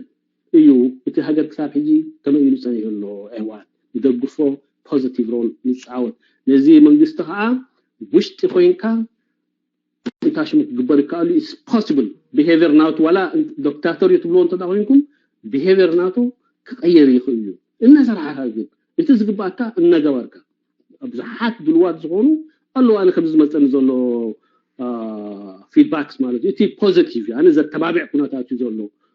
መንግስቲ ድማ ህላዊ ኢሉ ናይ ግድን ዝብሎ ዘለና ፍትሓት ገብረሉ ማለት እዩ ዝግዘ ሰላም ከምቲ ዝበልኩሁም መንግስቲ ይኹን ህግድፍ መጀመርያ ግዜ ኣብ ፈተና እዮም ኣትዮም ዘሎ ክሳብ ሕጂ ኣብ ኩናት ስለ ዝነበረ ሰብ ይርድኦ ነይሩ ታሽም ገበ እጅግን ነብ ሰላም ነአቱ ስለዘላና ነብ ሰላም ነአቱ ከምዘላና ዝሕብሩ ስጉምትታት ክወስድ ኣለዎ ነብኩም ከአም ድፍራ ኢላ ዘላና ማለት እዩ አብተና ኢሳያስ ይውክላና ዝብሎ እንታይ ኣሎ ኣነ ቅድሚ ሕጂ ደጋጊ መግለፂ እዚኣ ወላ صحيفላ ነይረ ከማን ሓፈሽኡ ስታይል ሶሎ ናይ ሰባት ስታይል ሶሎ ኢሳያስ ክብሎ ግቦ ነይሩ ነው ኣነ ወን ጣዕሚ ከተን ክሪንጅ ገብር ነፍሰይ ዘበለኒ ሓደ ኸቡዩ ኣይድልኝ ነይሩ ኣብ ኩናት ክልቲያ ኩናት ዝነበረ ዝቤት ዝሁሉ ታሽም ገይሩስ ኩላን ግን ከምኡ እንታይ ማለት እዩ ከምኡ ሆኖ ኣነ ምሳብ ኣነ ሕጂ ኮንፊስ ገብር ኣይኮንኩን ዶክተር ነዚ ዝብሎ ዘለኹ you ብትሕትና ክነግረካ ነው ግን ኣነ ናተይ ስለዝሓተትከኒ የዝምልስ ዘሎ ኣነ ኣብቲ ግዜቲ ከም ዝሓሰብክዎ ናይ ፒአር እዩ ነይሩ እቲ ግዜቲ ዶክተር ኣሕመድ ማዓት ተቃውሞታት ነይሩ ወያኔ ናብ መቐለ ወፁ ከይዱ ነይሩ ኣብኡ ኣትፊዑ ነይሩ እቲ ናይ ለውጢ ሓይል ዝበሃል ኣብ ውሽጢ ኢትዮጵያ ናይ ሓቂ ፋይር ኣፕ ክገብሮ ንዑ ከላዕሎ ዝኽእል ዘረባታት ዓይነት እዩ ነይሩ እቲ ዘረባታት እቲ ግን ከም ክብል ነይሩ ኣይኮነን ግን ከም ስለዝበለኒ ውላውና ናይ ኤርትራ ኣብ ሕቶ ወዲቑ ነበር ኣክቹዋሊ እቲ ክሳብ ሕጂ ኣብ ዶባት ፀኒዑ ዘሎ ግንባር መንግስቲ እዚ መንግስቲ ናይ ኤርትራ እዩ ተቃውሞ ሪና እንታይ ሸታሕታ ኢሎም ባናና ረጊጾም ይብሉ ኣብቲ ናይ ዶብ እንታይ ሪኢቶናተይ ባይ ዘ ወይ ብዘረባ ጥራይ ኣይኮነን ሎሚ ዘሎን ረአዩ ሎሚ ዘሎ ዶባት ናይ ኤርትራ ተረጊጡ ዘሎ ስለዚ እቲ ትካላዊ መልክዕናቱ ክሕዝ ይስዓርኩም ዘሎ እቲ ነገር ዝንገር ልዕሊ ኩሉ ግን እዚ ናይ ጉዳይ ናይ ወያነ ስለ ዘሎ ወያነ ክሳብ ኣብ ሴንስናቱ ተመሊሱ ነቲ ጉዳይ ናይ ዶብ ዘሎ ምዕረፍ ክሳብ ዘይረኸበ ኣነ ኢሳያስ ከመይ ገይሩ ንግዲ ምስ ትግራይ ክገብር ይኽእል ኣፀጋሚ እዩ እቲ ነገራት ድማ ብትግራይ ዝሓልፍ እቲ ጉዳይ ማለት እዩ ስለዚ ኣነ መንግስቲ ዝድግፍ ቢት ዘሎ መሬት ክምለስ ኣሎ እቲ ናይ ኣልጀርስ ይኹን እቲ ናይ ቢንዳ ናይ ዶባት ኤርትራ ኸቡ ሚሊሜትር ከማን ክትከይድ የብላ ንሱ ሕጋዊ ባይታዩ ከምኡ ተደኣ ሓንሰብ ወዝላቅ ክነዝልቕ እንተዳ ጀሚርና ንዕረፍ የብሉ እንተሩ ነበይ ከምና ኣሎ ዶብ ህንፀት ኣሎ ገዝበልኩ ሃይ ማለት እዩ ኣብዚ ግዜ እዚ ተናሓናሒ ዝኾነ ሓይልታት ኣሎ በኢትዮጵያ ቲቦ ብትግራይ ወገን ኣሎ ተሓላይ መንግስቲ ተሕቶ ግን ናይ ሓውና ዶብ ከይተሓንፀፀን ካልእ ኩሉ ኣብ መሬት ከይተረጋገፀን ስልጣን ሂበካ ኣለኹ ወይ ምርሓኒ ዝብል ስነኣምር ኣብ መንጎ ወያነን ኣብየን ንኤርትራ ከም መፃወቲ ተጠቂሙላ ማለት ድዩ ኢሳያስ ኖ ኣይኮነን እዩ ከዝብል ዘለኹ ልኡላውነት ዝትንክፍ ኣይነበረን ወሲድካዮ ቅቡል ጌርካ ወሲድካዮ ንኣብነት ኣብየ ውክልና ሂብሉ ኢሳያስ ኢሉ ክዛረብ ከሎ ከም ቅቡል ጌርካ ዲኻ ወሲድካዮ ኤርትራን ንኤርትራሲ መፃወቲ ናይ ኣብየን ናይ ወያነን መፃወቲ ናይ ኢትዮጵያውያን ክትኮን ብሓፈሽኡ ማለት እዩ ንዕኡ ተጠቂሙሉ ክትብል ከላ ከም ቅቡል ዲኻ ወሲድካዮ ማለት ከም ሓደ ምክትል ዘይብሉ ፕሬዝደንት እሞ እቲ ናይ ግዳማዊ ስልጣናት ዲፕሎማሲያዊ ስልጣናት ሂበካ ኣለኹ ክብሎ ከሎ ኣብየ ከዓ ብዘይ ሕፍረት ሰለስተ ግዜ ኣብ ዓበይቲ ዓለም ለኻዊ ርክባት ገሊፅዎ ብዘይ ዝኾነ ተጉላብነት ማለት እዩ ኣብ ኣስመራ ከሎ ግን ናይ ወፃኢ ሚኒስተር ጉዳይ ሂብንሎ ኢሱ ኢሉ ተዛሪቡ ኣብቲ ካፒቶል ናይ ኣስመራ ዝመጻሉ ቀፂሉ ከዓ ውክልና ከም ዘለዎ ገይሩ ንማሕበረሰብ ዓለም ይላለሎ እዚ ሕጂ ከምንታይ ኢና ክንወስዶ ኤርትራ መፃወቲት ናይ ኢትዮጵያውያን ዲያ ኮይና ማለት ድዩ ቅቡል ጌርካ ዲኻ ወሲድካዮ ከምኡ ክብል ሓደ ላዕለዋይ መራሒ ናይ ሃገር ወይሲ እታ ሃገር ንብረት ናይ ኢሳያስ ኮይና ዲያ ከም ድላይ ካግበር ዓብየ ዝብሎ ዘሎ ተሓታቲ ህዝቢ ዘይብላ ኮይና ከመይ ጌርካ ተቐቢልካ ይደላ እሳ ተሕቶ ናይ ዶክተር ተጋገ ኣነ እኮ እብል ኣለኹ እቲ ፕሬዚደንት ኢሳያስ ዝበሎ ንሆይ ሆይታ ናይ ፒአር ዘረባ እንትዙ ንስኻ ስልጣን ተረከብ ማለት ከም ዘይኮነ ሽዑብ ከምኡ የወሲዶ ግን እቲ ዘረባ ክበሃል ኣይነበሮን የዝብል ዘሎ እንተዘይ ኮይኑ ኢሳያስ ከምኡ ስለዝበለ ልኡላውነት ናይ ኤርትራ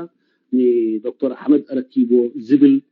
ገምጋም ሽዑ ኣይነበረንን ሕጂ እውን የብለይን እቲ ሓቅታት ድማ የመስክሮ ኣለዎ ብለለኹ ምክንያቱ ኣብዚ ግዜ እዚ ዶክተር ኣሕመድ ኣብ ዝተፈላለየ ዝብሎ ኣሎ እንተኾነ ግን ኣክንዲ ኤርትራ ኮይኑ ዝፈርሞ የለን ተረጃህንና ስለዚ تحدنا يا طاليان زبرنا بابور احمد كبر غاشانا اب كندي ኤርትራ ኮይኑ ዝፈረሞ የለን ትብል ኣለኻ እቲ ዝተፈራረሙ ኣብ ኣስመራ ናብ ሱዑድያን ኣይንፈልጠና እኮ ሕጂ ከማን ኢሳያስ ኣብየን ተፈራሪሞ no wrong እቲ ዝተፈራረሙሉ ዝተሰማምዑ ስምዒት ከምቲ ዝበልካዮ ንወያነ ከሃርም ኢሉ ዝተጠቀመሉ ቃል ይኻልካሞ እሞን ወያነ ንከሃርም ዝተፈራረሙሉ አሎዲ የለን ማለት ተፈራረሙሉ ነገር አሞንጎ ኢትዮጵያን ኤርትራን ሕጂውን ፓርላማ ናይ ኢትዮጵያ ወይ ፌደራል ጋቨርንመንት ያሐትት ዶሎ ኣብ ምንታይ ተመርኮሰ ስምምዕ ተፈራሪሙ ዶሎ እዚ ክልተ ሃገራት ኢሉ እቲ ፓርላማ ባዕሉ ያሐትት ኣለኮ ብወገን ኤርትራውን ዝተገልጸ ዝኾነ ሓበሬታ ዝወፀ መግለጺ ብጽሑፍ ይኹን ብክስታይ የለን ተፈራሪሞም ተሰማሚዖም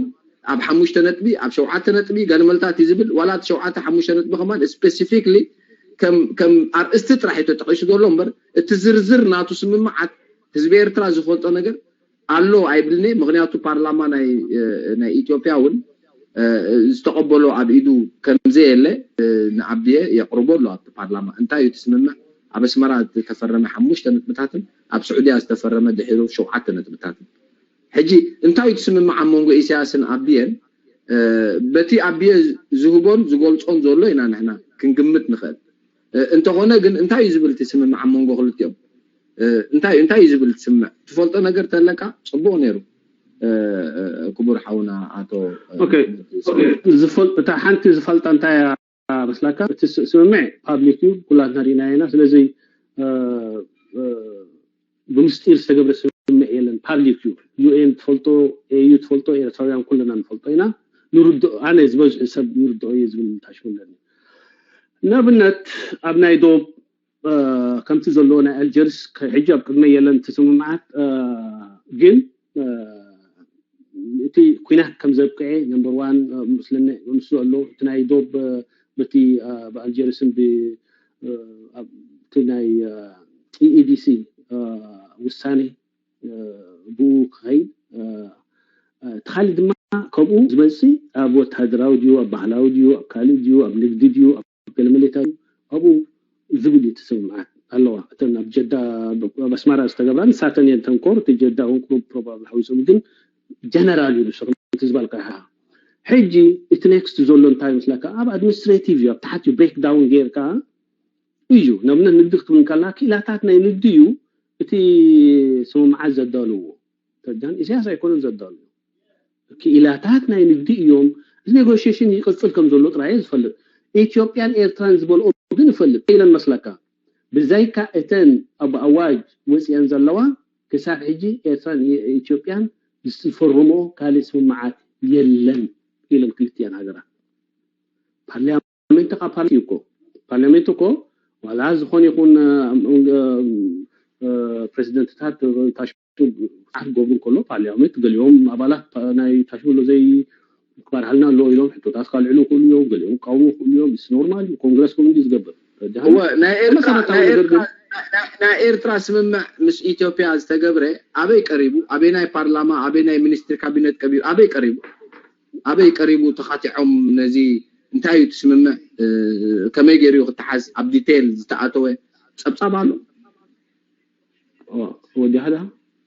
هو نزيا ابا خلخا نختسني حجي تحت زلا بارلمنت فانتكم زي بلنا فلوتيو ترجعن يلن بخمتي ديسيجن خيدتي بكابينتي بخل انا الفلطه ነገር ይብለኝ ግን መንግስቲ ነቲ ሀገር የማሐደርኩም ዘሎ ፈልጣይ ነቲ ውሳኔታት ናይታ ሀገር ትገብር ስምዓት ቆቱ ወርሓንቲ ማንዴት ይብሉን ክትብለና ይጥልና ምክንያቱም ምን ይخالف ፍርሞሉ ويصير تاكو سمعت فرم يسنيو صافجي كله مونغو ناي كينات سلامن زغبل زولو زسيم منغستي فرم يسنيو تاي في لو حجيا سمع ناي سلام سلازم مصصي نمنتايو قرصات زحزانا نو زسيم سمعت غبر صنيو سمع يصبو معي ازيو اونتا ونسم سلام زدولي سبات يزنا حق صبو سمعات يو تا ነገር ከምታይት መስይት መንግስቲ ተቀበለ ዳይ ተቀበለኒ ሃያ ነው ቶም ዘይ ተቀበለዋይ ተቀበለኒዮ መንግስቲ ከዓ ከም ሓደ መንግስቲ ኤርትራ ዘካይ ዘሎ ሕጋዊ መንግስቲ ዝቅበሎ ሰባት ድማ ፀገም የብሎም እንስ ነገር እዚ ማለት ነው ፓርላሜንት ስለዘይ ነበረ ስለዘይ ብልና ዶክተር አህመድ አኔ ስምምዕና አልጀርስ ቢን ዶባትን ተቀቢለለኹ ምስ ኤርትራ ሰላም ክገብር ድሌት አለኒ ኢሉ ምስ አወጀ ፓርላሜንት ስለዘይ ብልናስ በቃ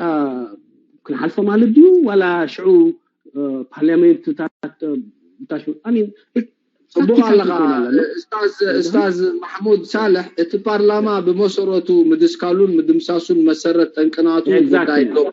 ዶብ ይመስል እንደሄራ ጉዳይ ዶብ ይሰማማዓሉ ህዝብል ካብታ ሓደ አንጻርካ መሬትካ ጎቢጡ ዶሎ መጪውካ ነቲ አደስክልካየት ጸናሕካ ሕቶ ሃገር ስለዝኾነውን ነቲ ባይቶ ይኻትመልሶ ምክንያቱ ትውሳኔ ናይ መን ይኮና መጥረይ ናይ ህዝብ ኤርትራ ይኮን ትውሳኔ ወይሲ ናይ ውልቀ ሰባት ይኮን መን እዩ ዝግምግሞ ብኸመይ ይግምገም ናበይ ጎጪ ከይድ ዋላቲ ጀነራል 4 ኮኸብ ዘለዎ ናይ ኤርትራ ኣብዚ ጉዳይ ዶብ ንዝምልከት ዝኾነ ዓይነት አስተዋጽኦ ከምዘይ ብሉን ከምዘይ ነበሩን ተዓዚብና ማለት እዩ በአንጻሩ አብየ በጀነራላት ናይ ኢትዮጵያ ብናይ ወያኔ ጀነራላት ገሩ ነቲ ናይ ሰላም መስርሕ ይካታተሎ ነሩ እንተኾነ ብወገን ኤርትራ ዋላ ነቲ ዝለዓለ ስልጣን ወታደራዊ ልኡነት ሃገር ኤርትራ ዝሕሉ ጀነራል 4 ኮኸብ ዘሎ ስብሓት ኢፍሬም ዝኾነ ዓይነት አስተዋጽኦ ኣብዚ ናይ ሰላም መስርሕ ከምዘይ ነበሩን ኣብ መጠረሽቱን ኣብ ልዕሊኡ ናይ ምንጻል መስርሕ ተኻይዱ ማለት ኣብ መስርሕ ሰላም ኩንሱ ኤርትራ ቀሲና ሰላም ኮይኑ ተባሂሉ ታብቀዐ ጀነራል ስብሓት ኢፍሬም መስዋዕቲ ከፊሉ እዚ ሕጂ ክረአ ከሎ ብመን ይድውሰን ዘሎ እዚ መስርሕ ሰላም ንመን ዘርብሕ እዩ ኣብየ ካብ ምንታይ ተበጊሱ እዩ ኢሳያስ ሙሉ ውክልና ይብንሎ ዝብል ዘሎ ኤርትራ ንብረት ናይ ኢሳያስ ኮይና ዲዩ ኣብየ ቆሚሉ ዝዛረብ ዘሎ ወይሲ ህዝቢ ኤርትራ ዝውስነሉ መጋማ ዝግምግመሉ ባይታ ኣለዎ ኮይኑ ነቲ መስርሕ ሰላም ብሕቶ ህዝቢ ኤርትራ እዩ ዝሰላሰል ዘሎ ነዚ ኣነ ኣብ ግምት እቲኻሲ ስልጣን ይብንሎ ኢሳያስ ሞ አነ ናሃገር ኤርትራ ወኪለ ኢሉ ትማሊ እዱግ ናይ ኢትዮጵያ በዓል ኃይለ ስላሴ በዓል ገለ በዓል አሉላ ገለ ናቶም ሓወልቲ ይምርቕ ነሩ ንኢሳያስ ካ ነዚ ምረቃ ናይዚ በዓል እዚ ሙሉእ ክስታይ ይብኒ ኣብዚ ዳርጋ ብመንፈስ ምሳና ኣሎ ኢሉ ገሊጹ እሱ ጥራሕ ከይኾነ ትማሊውን ናብ መቐለ ንኸኣቱ ካብታ ዝተለናለና መዓልቲ ክሳብ ሕጂ መቐለ እንዳበለይ ዝልምነኒ ኣብ መቐለ ሸናሕ ኢሉ ክዛወር ሞጸሉ ኢሉ ናብ መቐለ ከም ዝኣቱ ክኣግበርዎ ዝብል ብኣብየውን መጪው ሕጂ ዝኩሉ ዝኸይድ ዘሎ እንታይ ዓይነት ስምምዕ ዓሞ ኢሳያስን ኣብየን ስለዘሎ እዩ ኢልካ ተኣምን وحجي عندنا من نزلنا اتنا البرلمانت ديو ناي جلز بحال ناي حق كوننا تاويان كون لنا البرلمانت كسرح يصحن صرح يغبونيرو ግን ይስተፈላል ምክንያታት አይሰርሕን መንግስት ዓቢሩሎ ዝበልና ድማ ብዙ ዝተጓዘለ ክፋላት ኣሎ ይኹን እምበር እዚ መንግስት እዚ ሓላፍነት የብሉን አህጉራዊ ዕላት ክፍጽም ዝብል ግን አይቅበሎኒ ሓላፍነት ኣለውን ፈርቃን ምክንያቱ هم ተዳኾይኑ ማለት ዝተፈላል ተሓሳስባት አሉ ዘሎ ሓደ ወገን ዝብል እዚ መንግስት እዚ ሕጋዊ አይኮነን ዝብል መሰረቱ ሶ كم زبل سب أنا كأمنا يكلني ترجعني أنا تراي حسابي قل الزخم بتحدى وجن دما بيستفعل عليه أبي أجن أنت تسحجر أنت الله مسلكا حجر بهزبين دحر كوينات ما حدر من قستي وكيلنا هزبي زدليو زفتم تكالي من قستي دليوتو زجبرن هزبك عتتصعيتو زخيدن زي أبي أقول أنت الله مسلكا نعبنت أبيه دوب artificial يخبل كله إسياسنا بعد سابا مسكده برلمان إيرترا يخمل السلو زكبو دوبنا نخنا راجعت على 3 عامات مسوعات خفيلنا هنا إيرترا نخد فلت أب علم زي كونسي إيرترا مخانا حجي إذا زغيد له أزار 4 بعبين بدكتور أبين بإسياسن أيناي برلمان وأيناي كال ناي إيرترا يو نزي قبل ملص خبرون كقطع طورن زغيد مغنياتو زغيد له ሙሉ ሓላፍነት ብዘይ ዝኾነ ኣፍልጦና ህዝቢ ኤርትራ ምክንያቱ ዶብ artificial ኢሉ ክገልጽ ከሎ ኣብየ I think ህዝቢ ኤርትራ ነዚ ብቑዕ መልሲ ኣሎ ናይ 91 ብቑዕ መልሲ ስለምንታይ ህዝቢ ኤርትራ ክምልስ ዘይከኣለ ኣብዚ እዋን እዚ ዶብ artificial ይኽበሃል ከሎ ሕጂ እንታይ ዝብለካ ዘለኹ እንታይ እቲ ኣብ መንጎ ኣብየን ኢሳያስን ዘሎ ስምምዕ እንታይ هو مكمل سركان تقارصنا لهاكم اوكي سوري نمو قلت قروب هدين تبعنا صبو انت مثلا كمان سي حوي زي بالكا يبلكان تجان زي بالكا يبلكان ابز حلف قنوتات انا نير انت زحوين يزبلا كزلو ترجعنا لها اتي قويمز نبر حجراو بايتو كرتم قدف كون ترجعنا لها ግን انا ايكون كل وسانه ايكون كل ابي يلخون يكون امبر اذا መንግስት እዚ حساب لومي ናይ ሰላም ኩናትን ሓላፍነት ተሰኪሙ ነዚ ሃገር ብላጸኒዩ ብልኡላውነት መጽያኻ አብላከሉ ብልኡላው ቀሊል መስዋዕታ አይኮነን ህዝብ የተኸፊለ ተህቲ መርሕነት ናይዚ መንግስት እዚ እምበር ህዝብ መንግስት ስልጣን ወስማኒ ህዝብ መንግስት እዚ እኮ ስልጣን ናቱ ኣብ ሓደጋ ዘወድቕ እዩ ሳብ ሕጂ ዝኽተሉ ነይሩ እዚ በአሜሪካ ዝግበር ዝነበረ ወያነ ዝግበር ዝነበረ ቀሊል አይኮነ ንብሓቅ ንስልጣኑ ኣብዚያውን አይታሊፍ ካን ስለንበር ስልጣን ናይ መንግስቲ ኮነ ስልጣን ናይ ህዝቢ እንተ ዘይተጋገ አይነው ነቡጋት ስልጣን ናይ መንግስቲ ኮነ ምክንያቱ መንግስቲ ካብ ህዝቢ ዝወጽሞ እዚ መንግስቲ ስልጣን ከምናቱ ገይሩ ቆጥራ ዕድል ተዋሂብዎ ዘሎሲ ብፍቃድ ናይ ህዝቢ ኮነ ነው አመጠረሽሲ ስልጣን ናይ ህዝቢ ምዃኑ ተአምነሉ ለካ ማለት ነው እሳም ተቋርጸን እንደሃዛል ሐልመን ሰይ ኦኬ ኖ እዚ መንግስት እዚ ሙሉ ስልጣን አለው ትብላላ ግን ማይክ ስትላካ قروب ኦኬ ለሚ ጁት ኮንቲኒ قروب ማይክ ስትላካ قروب ታሽበው እንታይ بكل حساب درجات نبوينا نخيد كنكيد ألنا ينكون بالزلنا ترجعنا لها إذن برا هواه بتعمي زينبور هواهيو زينبور هواهيو إيرات خيديرا نايب حقي عفاني قيادي عماسي رجاسي زخون بوليسيتات عبد العلي إيرات تفصيمو إيو تي إيرات زلو هزبي خون تزمر زلو منجست أبتا زلاتهم يموتو نيروم حجر زخوينا من فلاسفة لو ما ينغلنينا أبي أسمر جبر بارتيات جبر نيرا تحت تقونات دي it's impossible تدعني خون زخل أي مكان زخون كأداو بزمتو نيرو حنفشفش مهلا نيرا إسرا نرجع تسجيلون لتقونا parliament يلن أوكي يلن جن أنا سلام أمامه ويصلوا what you do تي كذا حجي حلفنا هاجر تسكيمو اتناتو legitimacy بخمي يو نسوق عليه theoretical coaching رجعني ناتو legitimacy كب قالسي يزمسي يزبل حسابات يزلنا مخنياتو كسا ايتودن زلو حزباو غنبار مرح نيرو تقالسي ناصنت مسيو مسغاغر منግስታት ተገሩ ቋማት ክስራሕ ይጅመር ነይሩ እቲ መስርሕ ተቆጽዩ ኩይናት ተገይሩ ድሕሪ ኩይናት ከዓ حبرات حجرات كي ترفع زلوا قبل إلزان إيش تهجر دخل هجر مشكين هزبي زي كسلام قال زي فلك قبلوا زي تجبر عمس يلن حجين حلفوا لنا سلام مسي عيب هلو وديدو يتين إذا كل حلفنا التسكين مسألة يزبط زنا برا مجلسي لذي نايف سلام سمع فرون والحنتي أقوشين زوجة نجار يكونون أحبراوي recognition الله هزبي إسراون يدوق فيو حكي كنزارم طبعا الناس إيه كذا يدقن قال منهم قد فينا مالته أبتا ناي أبين سياسن تدقاقمت مزدلا إلى كفوي كتاب أسمرس تسمع تفرمت اسمه بزي كأس يبلنان يلو منجستنا إثيوبيا منجستنا إيران يتخالي أحمد دكتور أحمد زبلويو أنا يدق فوني نقيفيون زعبو تخطاتالي بزح نقرات إلى الله نبنت بزنا حاولت يزبو لأنه نحسبه أنت يزبو زولو دكتور أحمد نبي حق بالأولى إيران يزارب يزولو ويس بخالي إيشو يوز زارب زلو إذا سبعة إذا حاولت يمرق له تحاولت نا إثيوبيا نا إيران يكون عدو ما تقول إيش هذا أي ملسين يا أخي مبروك الوقوع فدهني فانتهي هذه عركي سياس ويحوي سياسي مرق الله إلني أنت بلي it's not a big deal it has nothing to do with sovereignty of Eritrea معناته إثيوبيا قدايو ناتو قدايو أنا ملسين يا واحد مبروك الوقوع ما قال يزبل زولو دكتور أحمد نوياني كوكع إلو يزارو زولو زين هاي يزبل زولو مسلكم إيرترا سلام تدلل إيرترا منغستي إيرترا بتجاي كجبر يدللو جن انقفات يفطروا له سلازي تاشو نصلي زوم ويانس قبلهم لوسو ينيرت ملختناتو جان امونغو ويانس زغبر زولو ቅርቅስ እዩ ዝበዝሕ ዶክተር አሕመድ እንታይ ዝዛረብ ዘሎ نتي وشتاو قنوتات نحجي بزوز عيفم زعبي نتي وشتاو قنوتاتنا إثيوبيا نعو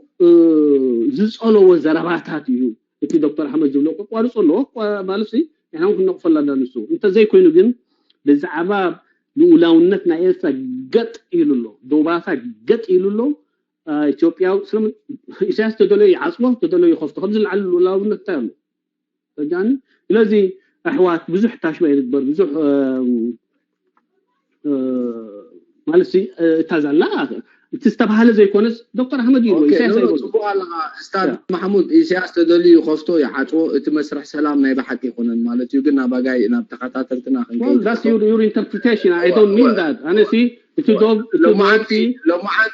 ما أنت تصميقنا قال لك نوصل زي كون أنت هذا تريتون رديتنا بزيادة أنت حتى يا قلت تزبل كايا جيجايا كما يكون كل زبل زولهان أنا زبل زوله إرترال ولا ونتا شت أبيله حيزات تلا دوبات بسوريو فيرتشوال ناتها إرترال ربع أنت قولوا كفوا فيرتشوال أبغى لغات فيرتشوال نصوريو جن منجستي ناي إثيوبيا ولا حنت لو تي كجبر كم زيك أبو دايدوب انتهي دا ويانا زميل كانوا عملوا مالتي هو بسنكي ناي ويانا دليتات ودايدوب كم تسوم دبلو قطلايك على انت قولي إيرترا مساوتي إثيوبيا وان كتكونون حزب إيرترا هو كنكتلنا دحن أب حدا مرقصات لنكنز توهابه سيمينار ناي مانكي أب سعودية انتهي زبل كاب سيمينار ناي حزب حطوطات كساب مرققا إثيوبيا أب حدا محلبا زبصح استخفل واقع نكفلنا زبل مدري اسمعون اتو غداي إثيوبيا አገዳሲ مخانو غداي إيرترا كم كان عواي كم تسرع بعلوم بزغلصو مالتي ግን እስከ ንተኻታተልትና ብጻ ያለኻ ሓንቲ just one question ሕጂ ሓንቲ ሒዘከ ይጂ thank you very much last question መጽያዶ ሕጂ አውሪጋን የረ ብጻ ሓው ማህሙድ አለቆዶ ሰላማ يا سمعت له سلام كما يمسيخ مجمع مرحبا يا حبيبي كيف انا ايتحذلي نتمساها صنحمن يو كيداني بوس تانكي كيدانا حبوس عرفا تخبر بوصع حزب إيرترا بلكا حاو محمود وكا خندي كيتملسلنا يقداس كام مساخا سئلكا خمزي خستا خوينو